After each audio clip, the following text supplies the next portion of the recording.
ابھی کچھ دن پہلے ایک صحافی کا انٹرویو آیا, کوئی جہاز میں کوئی مرد اور عورت نے قابل اعتراض حرکتیں شروع کر دیں, لڑکا لڑکی نے, میاں بیوی تھے یا پتہ نہیں واللہ عالم, شاید میاں بیوی ہوں گے, لیکن میاں بیوی کا مطلب یہ تو نہیں کہ کھلے عام آپ شروع ہو جائیں. تو ایک کلپ آیا, چند صحافیوں سے انٹرویو لیا گیا کہ یہ کیسا ہے.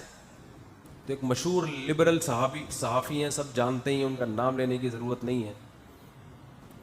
تو محترم سے جب پوچھا گیا تو میں نے کہا اب تو یہ 100% بولیں گے کہ یہ غلط ہے بھائی, کھلے عام یہ سب کچھ نہیں ہونا چاہیے.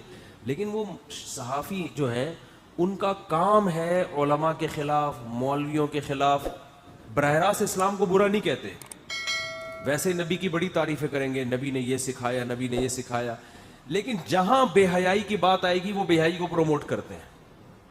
اب جب یہ بات آئی نا, محترم سے پوچھا گیا, میں آپ کو یہ بتا رہا ہوں کہ یہ لوگ علماء کے تو بہت خلاف بولتے ہیں کہ مولوی ایسے مولوی ایسے, خود ان کی اسپیچز میں اتنا تضاد ہے, صاف پتہ چلتا ہے ان کا مقصد انسانیت کی خدمت نہیں ہے, ان کو ایک ہدف دے کے بٹھایا گیا ہے اور وہ کلچر انہوں نے معاشرے میں لانا ہے.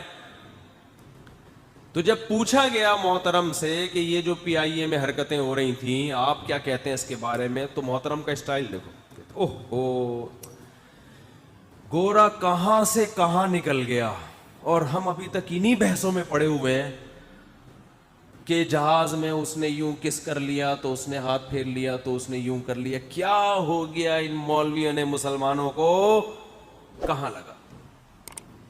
ارے اپنے کردار کو درست کرو. ہمارے نبی نے فرمایا کہ مسلمان جھوٹا, پتہ نہیں مجھے پوری تقریر یاد نہیں ہے ابھی, کچھ اسی قسم کا اسٹائل تھا, اسٹائل یاد رہ گیا, پورے الفاظ یاد نہیں ہے, مفہوم بیان کر رہا ہوں. ہمارے نبی نے فرمایا مسلمان سچ بولتا ہے, ہمارے نبی نے یہ فرمایا, ہمارے نبی نے یہ فرمایا, اور یہ کہاں لگ گئے بات کو. کیا بڑے ٹھنڈے پیٹوں آرام سے, وجہ کیا ہے؟ یہ صاف اس بات کی علامت ہے کہ اگر آپ نے ایک دفعہ یہ کہہ دیا نا کہ یہ غلط ہے, تو اس کا مطلب آپ کو جس کام کے لیے بٹھایا گیا ہے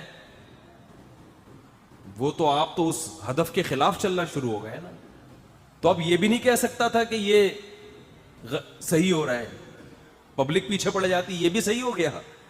ایک دفعہ نہیں, 10 منٹ کی بات میں یہ کہا کہ یہ کیا ہو رہا ہے, غلط, یہ صحیح ہو رہا ہے, سوری یہ غلط ہو رہا ہے, ایک دفعہ بھی نہیں کہا کہ مسلمانوں کے مسائل دیکھو, چوریاں پھیل رہی ہیں اور کرپشن ہو رہی ہے اور یہ چھوٹی چھوٹی چیزوں میں لگے ہوئے. تو چوری کا اس سے کیا تعلق ہے بھائی؟ سائنسی ترقی کا اس سے تعلق ہے کہ پی آئی اے میں لڑکا لڑکی ایک دوسرے کو کسنگ کریں, اس سے کوئی سائنسی ترقی ہوگی؟ ابے بھائی دنیا میں کسی یونیورسٹی میں دیکھا کیمسٹری میں آپ کے نمبر 90 آئیں گے, 90 آنے تھے, لیکن 100 اس لیے آئے تھے کہ آپ جو کرتے ہیں اوپنلی کرتے ہیں. کوئی دنیا میں کوئی یونیورسٹی اس بیس پہ نمبر دیتی ہو آپ کو, یا اس سے آپ کے ہاں اچھے سائنسدان پیدا ہونا شروع ہو جائیں؟ اس کا کوئی تعلق ہی نہیں ہے اس سے. تو ہمارے ملک میں لبرل لوگ ایک سازش کے تحت بے حیائی کو پروموٹ کرنے کی کوشش کر رہے ہیں.